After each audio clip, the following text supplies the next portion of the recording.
Más de 6 millones de muertes al año solo en ictus en todo el mundo, y el 90% de estas se pueden evitar. Quédate en este vídeo y te cuento qué es el ictus, cómo prevenirlo y qué hacer después de padecerlo. Para que lo podamos entender todos, un ictus es un problema o una enfermedad en el cerebro que se produce por un taponamiento en la arteria que impide dejar pasar correctamente la sangre al cerebro.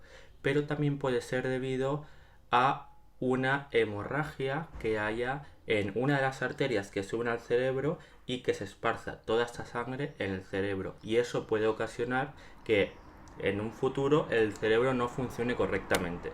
¿Cuáles son las causas? ¿Cuáles son los factores de riesgo? ¿Quién es más propenso a tener un ictus? Pues bien, las personas que cumplen uno o más de los siguientes factores de riesgo son mucho más propensas a tener un ictus a lo largo de toda su vida. Estos factores de riesgo son los siguientes.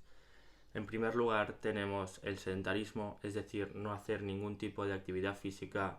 En segundo lugar, la obesidad, la tensión arterial alta, la diabetes mal controlada y por último el consumo de tóxicos como pueden ser el tabaco, el alcohol y otros tóxicos como pueden ser la marihuana, la cocaína, etcétera, etcétera, etcétera. ¿Cuáles son los síntomas más comunes del ictus? Pues bien, dependen mucho de la parte del cerebro donde haya habido ese accidente cerebrovascular, esa hemorragia, ese ictus que conocemos nosotros hoy en día. Pero sin embargo, los síntomas más comunes suelen ser los siguientes. Tendríamos la disartria, que es esa dificultad a la hora de articular correctamente las palabras, que no se nos entienda cuando hablamos. También podríamos tener una falta de sensibilidad en alguna parte de nuestro cuerpo. Normalmente se relaciona con la parte izquierda de nuestro cerebro a la parte derecha de nuestro cuerpo. Es decir, si tenemos afectado nuestra parte izquierda del cerebro, podamos tener quizás poca sensibilidad en alguna parte de nuestra parte derecha del cuerpo, como puede ser, por ejemplo, en nuestra mano, que tengamos poca sensibilidad en nuestro hombro. Eso puede ser otro síntoma. Otro de los síntomas pueden ir relacionados con una poca coordinación, un poco equilibrio, que tengamos debilidad a la hora de hacer ciertos movimientos, que tengamos dolor. Pasamos ahora al código ictus, concepto súper importante que debería conocer todo el mundo. Es primordial saber los síntomas del ictus para saber cómo actuar y qué hacer frente a estos síntomas. Con los síntomas que he comentado anteriormente podemos saber cuándo activar el código ictus. Cuando vemos uno de estos, es tan fácil como llamar a la ambulancia y decir código ictus. Y es súper importante actuar antes de las 4 primeras horas después de haber tenido ese accidente o ese derrame cerebral. Cuanto antes nos apuremos y antes llamemos a la ambulancia, antes van a poder intervenir y menores van a ser las secuelas que tengamos después de haber tenido el ictus. La pregunta del millón: ¿cómo prevenimos el ictus? Pues bien, el ictus lo podemos prevenir perfectamente evitando los factores de riesgo que he comentado anteriormente.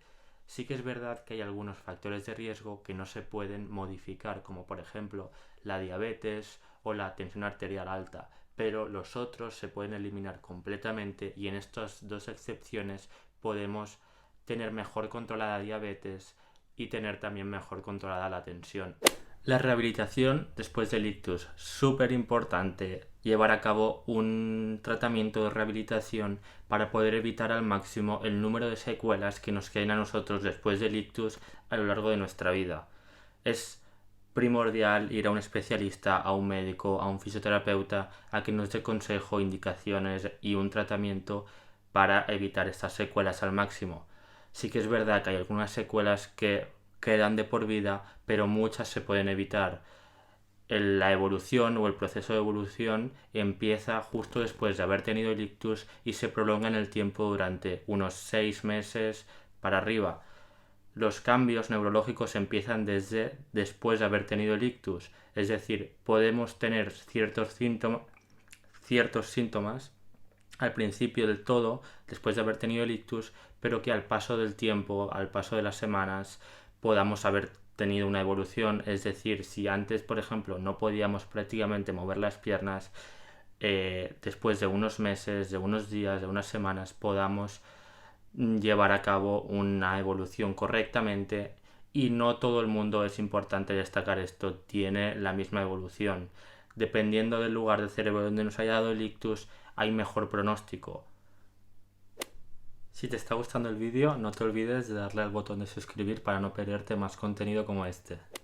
Vale, ya hemos acabado el vídeo y te comento los 3 temas principales que me gustaría que te acordaras en un futuro por si lo necesitaras.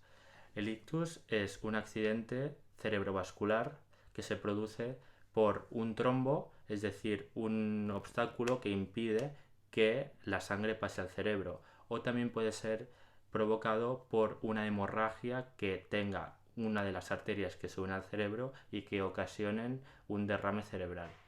En segundo lugar, el código ictus, la llamada de emergencia antes de las 4 horas. Y por último, ¿cuáles son los factores de riesgo? ¿Qué tenemos que evitar para no tener un ictus en un futuro? Ya hemos acabado. Cuida tu salud y nos vemos en la próxima.